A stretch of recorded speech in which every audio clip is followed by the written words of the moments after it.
Hey everybody, this is Joseph Saracey, co-author of How to Tell Stories to Children.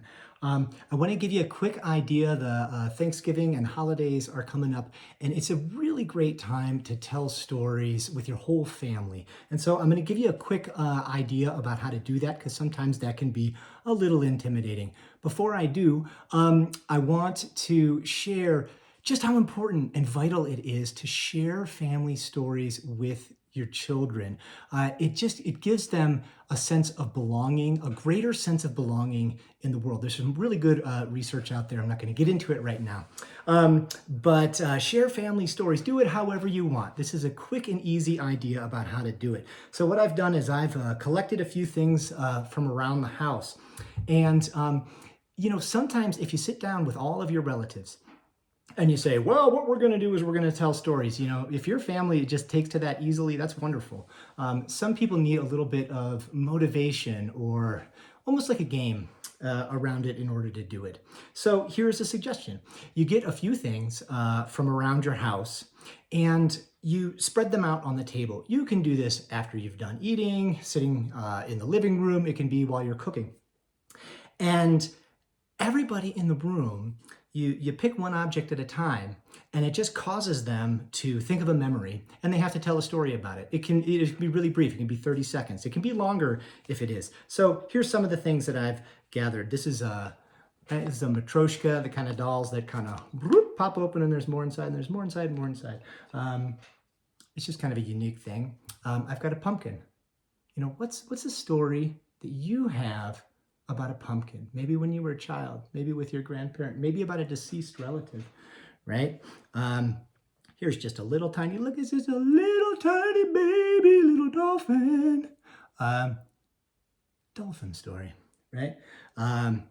It's a thumbtack. You got a good story about a thumbtack? Did you ever sit on one or step on one, or maybe you needed one at school? An apple. You ever sit under an apple tree? Everybody's going to have their own unique story. I've got a hawk feather here. Just when you see it, what does it make you think of? Right? Light bulb. This is a funny one for kids because kids nowadays almost forget that you have to change light bulbs. And sometimes older uncles or grandparents, relatives have some interesting stories around that. You just get to hear those things.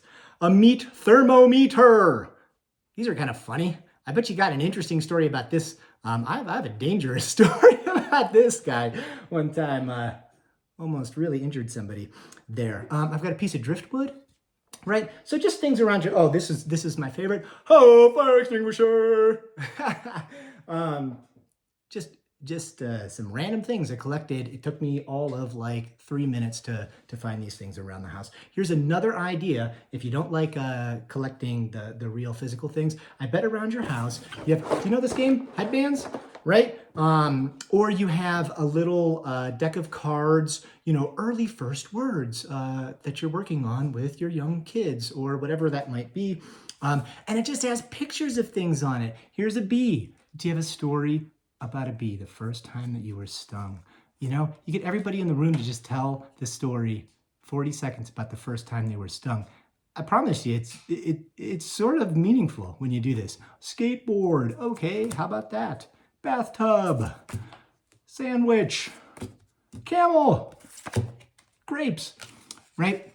So when you do this, you create an easy way for those crotchety people like me sometimes, who are kind of like, oh, come on, I don't really want to do it. It gives people a way to make it feel sort of random, make it feel spontaneous, so that you're not sitting there being like, what do I have to say? What do I have to think about Uncle Thomas? And when, whatever, it's just kind of fun stories. And if everybody goes around and does that, pay attention to the feeling of connection and bonding that happens at that time. That's my true interest in storytelling. And I wish you good things this Thanksgiving, these holidays as they come up. You can do this any time of year. Good luck out there.